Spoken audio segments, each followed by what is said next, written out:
அவர் உங்களை விசாரிக்கிறவரானபடியால் உங்கள் கவலைகளை எல்லாம் அவர் மேல் வைத்துவிடுங்கள்.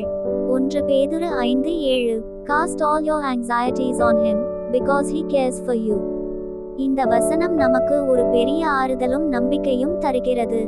வாழ்க்கை என்பது சில நேரங்களில் ஒரு நீண்ட பயணம் போல தோன்றும். அதில் நாம் சுமக்கும் கவலைகள் என்ற மூட்டைதான் நம்மை சீக்கிரம் சோர்வடைய செய்கிறது. ஆனால் வேதம் சொல்கிறது, 1. அவர் உங்களை விசாரிக்கிறவர். இங்கே விசாரிக்கிறவர் என்பது கவலைப்படுகிறவர், பராமரிக்கிறவர், அக்கறை கொள்கிறவர் என்ற அர்த்தம். நாம் யாரிடமும் சொல்ல முடியாத கவலைகளை கூட தேவன் கவனிக்கிறார். நம்மை யாரும் புரிந்து கொள்ளவில்லை என்றாலும் தேவன் நம்மை முழுமையாக அறிந்திருக்கிறார். 2. உங்கள் கவலைகளையெல்லாம், சிறிய கவலை, பெரிய பிரச்சனை, குடும்ப சுமை, உடல் நலம், பணத்தட்டுப்பாடு, எதுவாக இருந்தாலும் எல்லாம் என்று சொல்லப்படுகிறது. ஒரு கவலையையும் நாமே வைத்துக்கொள்ள வேண்டாம். 3. அவர் மேல் வைத்துவிடுங்கள். இது ஒரு செயல்.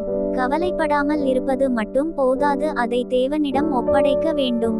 ஒரு குழந்தை தனது பையை தாயிடம் கொடுத்துவிட்டு சுமையின்றி நடப்பது போல நாம் தேவனிடம் நம்முடைய சுமைகளை கொடுக்க வேண்டும்.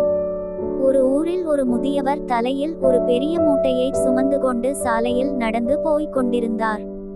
அப்போது அந்த வழியாக ஒரு மாட்டு வண்டி வந்தது.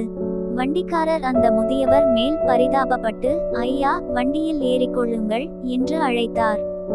முதியவரும் வண்டியில் ஏறினார். ஆனால் வண்டியில் அமர்ந்த பின்பும் அந்த மூட்டையை தன் தலையிலேயே வைத்திருந்தார். இதை பார்த்த வண்டிக்காரர் ஆச்சரியப்பட்டு, ஐயா, ஏன் மூட்டையை கீழே வைக்கவில்லை என்று கேட்டார். அதற்கு அந்த முதியவர், தம்பி, நீங்களே தயவு செய்து என்னை வண்டியில் ஏற்றியிருக்கிறீர்கள். இந்த மூட்டையின் பாரத்தையும் ஏன் அந்த மாடுகளுக்கு கொடுக்க வேண்டும் என்றுதான் என் தலையிலேயே வைத்திருக்கிறேன் என்றாராம். நாமும் பல நேரங்களில் அந்த முதியவரை போலத்தான் இருக்கிறோம். கடவுள் நம்மை வழிநடத்துகிறார் என்று தெரிந்தும் நம் கவலைகளை நாமே சுமந்து கொண்டு கஷ்டப்படுகிறோம். வண்டி நம்மை சுமக்கும்போது நம் பாரத்தையும் அதுவே சுமக்கும் என்பதை நாம் மறந்துவிடுகிறோம். ஜெபம். அன்புள்ள பரலோக பிதாவே, இந்த அழகான நேரத்திற்காக உமக்கு நன்றி. உம்முடைய வார்த்தையின்படி எங்கள் வாழ்க்கையில் எங்களை வாட்டுகிற கவலைகள், பயங்கள் மற்றும் பாரங்கள் அனைத்தையும் உம்முடைய பாதத்தில் வைக்கிறோம்.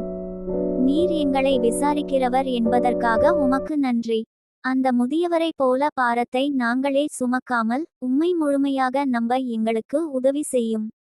உம்முடைய தெய்வீக சமாதானம் எங்கள் இதயங்களை ஆளட்டும். இயேசுவின் நாமத்தில் வேண்டுகிறோம் பிதாவே. ஆமென்.